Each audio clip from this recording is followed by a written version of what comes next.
The Ghost Coach by Amelia B. Edwards. 1. This is a true story. Although 20 years have passed since that night, I can still remember everything about it very clearly indeed. During those 20 years, I have told the story to only one other person. I still feel uncomfortable about telling it. Be patient with me, please. Do not argue, and do not try to explain anything. I do not want your explanations. I do not welcome your arguments. I was there after all, and I have had 20 years to think about it. I'd been shooting in the lonely hills in the north of England. I had been out all day with my gun, but without success. It was December, and a bitterly cold east wind was blowing. Snow was beginning to fall from a heavy grey sky. It was becoming dark, and I realized that I had lost my way. I looked around me, and saw no signs of human life. Oh well, I thought, I must just keep on walking, and perhaps I'll find shelter somewhere. I put my gun under my arm and started walking. The snow fell heavily. It became very cold, and night was falling fast. I was very tired and hungry. I had been out all day, and I had eaten nothing since breakfast. I thought about my young wife and the hotel in the village. How worried she will be, I thought. I promised to come back before nightfall. I wish I could keep that promise. We had been married just 4 months. We loved each other very much, and of course we were very happy together. I hated to worry her. Well, I thought, perhaps I'll find shelter somewhere. Perhaps I'll meet someone who can tell me how to get back to the hotel. Then with luck, I'll see my dear wife before midnight. All the time the snow was falling, and the night was becoming darker. Every few steps I stopped and shouted, but the only sound in that wild, lonely place was the wind. I began to feel uneasy. I had read stories about travelers who were lost in the snow. They walked until they were too tired to walk any more. Then they lay down in the snow and fell asleep and never woke up again. That mustn't happen to me, I said to myself. I can't let it happen. I mustn't die when I have so much to live for. What would my poor wife do without me? I pushed away these frightening ideas. I shouted louder, and then listened for an answer. Above the sad, complaining sounds of the wind, I thought I heard a far-off cry. I shouted again, and again I imagined that I heard an answer. Then, out of the darkness, appeared a little white circle of light. It came nearer. It became brighter. I ran towards it as fast as I could, and found an old man with a lantern. Thank God! I cried. I was very, very pleased to see him. He did not look at all glad to see me, however. He lifted his lantern and stared into my face.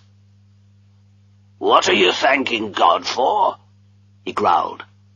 Well, I was thanking him for you. I was afraid that I was lost in the snow. "Where are you trying to get to?" "Dwalding." "How far is it from here?" I asked. "About 20 miles, the old man growled. "So you are lost after all." "Oh dear. And where is the nearest village?" "The nearest village is Wyke, and that's 12 miles away from here." "Where do you live, then?" "Over there," he said, pointing with the lantern. "Are you going home, then?" I asked. "Perhaps I am." "Then please let me go home with you," I said. The old man shook his head. "That's no good," he said. "He won't let you in." "Oh, I'm sure he will," I said. "Who is he?" "My master." "Who is your master?" I asked. "That's none of your business," was the old man's rude reply. "Well, please take me to him. I'm sure that your master will give me shelter and supper tonight." "Well, I don't think he will. But I suppose you can always ask," the old man said crossly. He shook his grey head again and started walking. I followed the light of his lantern through the falling snow. Suddenly, I saw a big black shape in the darkness. A huge dog came running towards me. It growled angrily. "Down, King," said the old man. "Is this the house?" I asked. "Yes, this is the house. Down, King." And he took a key out of his pocket. The door was huge and heavy. It looked like the door of a prison. The old man turned the key, and I saw my chance. Quickly, I pushed past him into the house. 2. I looked around me. I was in a very big, high hall. While I was looking, a bell rang loudly. "That's for you," said the old man. He gave an unfriendly smile. "That's the master's room. Over there." He pointed to a low, black door at the opposite side of the hall. I walked up to it and knocked loudly. Without waiting for an invitation, an old man with white hair was sitting at a table. Papers and books covered the table. He got up and looked very hard at me. "Who are you?" he said. "How did you get here? And what do you want?" "My name is James Murray," I answered. "I'm a doctor. I walked here across the hills. I need food, drink, and sleep." "This is not a hotel," he said. "Jacob, why did you let this stranger into my house?" "I didn't let him in," growled the old man. "He followed me home, and he pushed past me into the house. I couldn't stop him. He's bigger than I am." His employer turned to me. "And why did you do that, sir?" he asked. "To save my life," I answered at once.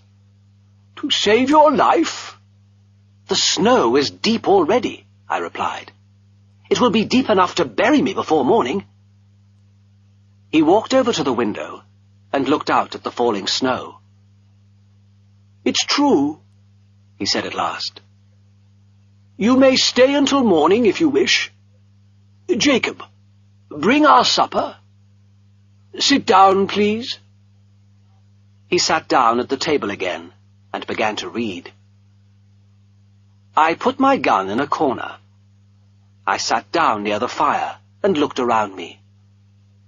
This room was smaller than the hall, but I could see many unusual and interesting things in it. There were books on every chair. There were maps and papers on the floor. "What an interesting room," I said to myself. "And what a strange place to live, here in this lonely farmhouse among these dark hills."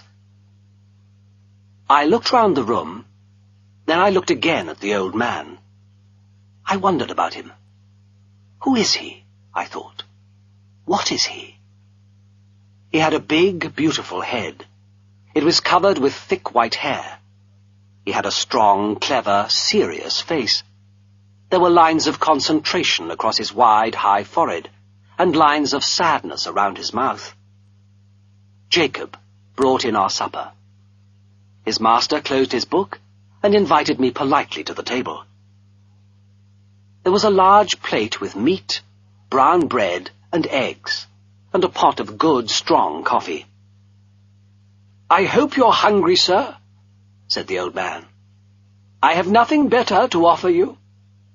But my mouth was already full of bread and meat. "It's excellent," I said gratefully. "Thank you very much." "You're welcome," he said, politely but coldly. His supper, I saw, was only bread and milk. We ate without speaking. The old man seemed sad. I tried to imagine why he lived such a quiet and lonely life in this far-off place. When we had finished, Jacob took the empty plates away, the window. "It has stopped snowing," he said. I jumped up. "Stopped snowing?" I cried. "Then perhaps—" "No, of course I can't. I can't walk 20 miles tonight." "Walk 20 miles?" repeated the old man in surprise. "What do you mean?" "My wife is waiting for me," I said. "She does not know where I am. I'm sure she's very worried." "Where is she?" "At Dwalding, 20 miles away." "At Dwalding?" he said slowly. "Yes, that's right. It is 20 miles away. But do you have to go there at once?" "Oh, yes," I answered. "She'll be desperate with worry. I'll do anything." "Well," said the old man, after a moment's hesitation, "there is a coach. It goes along the old coach road every night, and it always stops at Dwalding." He looked at the clock on the wall. "In about an hour and a quarter, the coach should stop at a signpost about 5 miles from here. Jacob can go with you and show you the old coach road that leads to the signpost. If he does that, do you think you'll be able to find the signpost all right?" "Easily. And thank you." He smiled for the first time and rang the bell. He gave Jacob his orders, then turned to me. "You must hurry," he said, "if you want to catch the coach. Good night." I thanked him warmly. I wanted to shake his hand, but he had already turned away. 3. Soon Jacob and I were out on the lonely, snow-covered hills. Although the wind was quieter, it was still bitterly cold. The sky was starless. The only noise in that wild, empty place was the sound of our footsteps in the snow. Jacob did not speak. He walked silently along in front of me, holding the lantern. I followed, with my gun under my arm. I was silent too, because I was thinking about the old man. I could still hear his voice. I remembered every word of our conversation. In fact, I can still remember it today. Suddenly, Jacob stopped and pointed with the lantern. "That's your road. Keep that stone wall on your right, and you can't go wrong." "This is the old coach road, then?" I asked him. "That's right," he growled. "And how far am I from the signpost?" "About 3 miles. Just follow the road. You can't miss it." I took out my wallet, and he became more helpful. "It's a good road," he said, "for walkers. But it was too steep and narrow for coaches. Be careful. The wall is broken near the signpost. It was never mended after the accident." "What accident?" "The night coach went off the road. It fell over the edge of the road and down into the valley. It's a long way down, 50 feet or more. It's a very bad piece of road just there." "How terrible!" I cried. "Were many people killed?" "They were all killed. 4 passengers were found dead, and the driver died the next morning." "How long ago did this happen?" 20 years. My master has been a broken man since that day. His only son was one of the passengers. That's why he shuts himself away in that lonely place." "The wall is broken near the signpost. Thank you. I'll remember that. Good night." I pushed a silver coin into his hand. "Good night, sir, and thank you," said Jacob. He turned and walked away. I watched the light of his lantern until it disappeared. Then I began to walk along the old coach road. This was not difficult. Although it was dark, I could still see the stone wall at the edge of the road. "I'm safe," I told myself. but I felt very lonely and a little afraid. I tried to forget my loneliness and fear. I sang and I whistled. I thought about my dear wife, and for a short time I felt better. But the night was very cold. Although I walked quickly, I was unable to keep warm. My hands and feet were like ice. My chest felt icy cold, and I had difficulty in breathing. My gun seemed terribly heavy. I was very tired, and began to feel ill. I had to stop and rest for a moment. Just then, I saw a circle of light, a long way away, like the light of a lantern. At first I thought that Jacob had come back again, to make sure I was all right. Then I saw a second light beside the first. I realized that they were the two lights of a coach. But how strange, I thought, to use this dangerous old road. Jacob said nobody had used it since that terrible accident. Then I thought again. Have I walked past the signpost in the dark? Is this the night coach that goes to Dwalding after all? Meanwhile, the coach came along the road. It was moving very fast and noiselessly over the snowy road. I saw the huge dark shape of the coach, with its driver on top and its 4 fine grey horses. I jumped forward and shouted and waved. The coach went past me, and for a moment I thought it was not going to stop. But it did stop. The driver did not look at me. The guard seemed to be asleep. Everyone was silent and still. I ran up to the coach. Nobody moved to help me. I had to open the door of the coach for myself with my stiff, frozen fingers. It's empty, I thought. But there were 3 travellers in the coach. None of them moved or looked at me. They all seemed asleep. I got in and sat down. The inside of the coach seemed very cold, even colder than outside. The air inside the coach smelt heavy, damp, and dead. I looked around at the other passengers and tried to start a conversation. "It's very cold tonight," I said politely to the passenger who was sitting opposite me.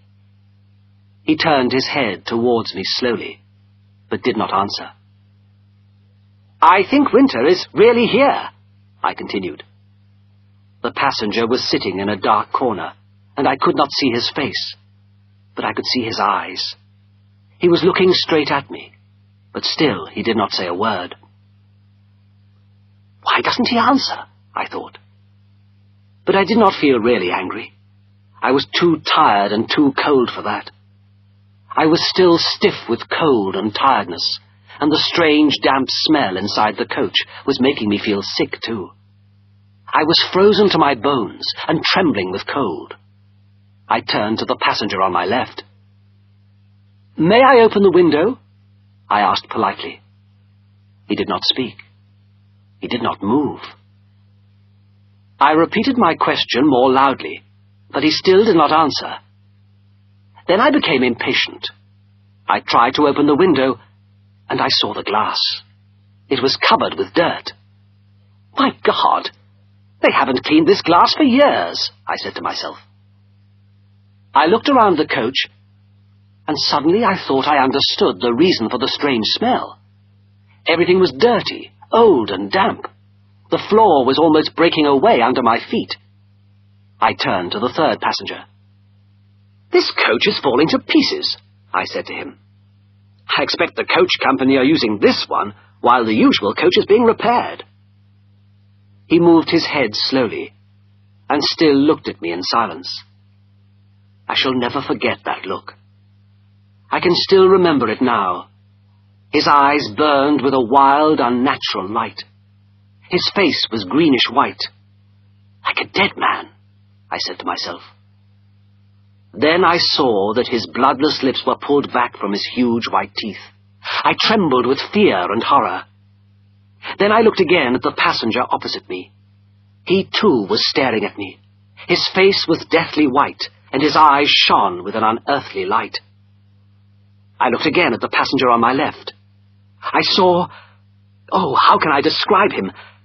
I saw the face of a dead man. All 3 passengers were dead. A greenish light shone from their terrible faces. Their damp hair smelt of death. Their clothes smelt of the graveyard. I knew then that their bodies were dead. Only their terrible, shining eyes were alive, and they were all staring at me, threatening me. I gave a scream of horror. I had to get out of that terrible place. I threw myself at the door and tried desperately to open it. Just then, the moon came out from behind a cloud. In its cool, silvery light, I suddenly saw everything very clearly. I saw the signpost pointing along the road like a warning finger. I saw the broken wall at the edge of the road. I saw the frightened horses on the edge of a steep drop. I saw the valley 50 feet below us. The coach shook like a ship at sea. There were screams of men and of horses. There was a tearing crash, a moment of terrible pain, and then darkness. 4. A very long time later, I woke from a deep sleep. I found my wife sitting by my bed. What happened?" I asked. "You fell, dear," she said. "The wall was broken at the edge of the road, and you fell down into the valley. It was 50 feet, dear, but you were lucky. There was a lot of deep snow at the bottom, and that saved your life." "I can't remember anything. How did I get here?" 2 farm workers were out early in the morning, looking for their lost sheep. They found you in the snow, and they carried you to the nearest shelter. They fetched a doctor. You were very ill. Your arm was broken, and you had had a terrible bang on the head. You were unconscious and couldn't tell them anything. But the doctor looked in your pockets and found your name and address. So, of course, he called me, my dearest. And I've been looking after you since then. Now you mustn't worry. You must rest and concentrate on getting well again." I was young and healthy, and I was soon out of danger. But while I lay in my bed, I thought about the accident. Perhaps you can guess exactly where I fell that night. It was the place where the coach had gone off the road 20 years before. I never told my wife this story. I told the doctor, but he said that the whole adventure was just a dream, the result of cold, tiredness, and a violent bang on the head. I tried to make him understand, but he refused to listen to me. I did not argue. It did not really matter if he believed me or not. But I knew then, and I know now.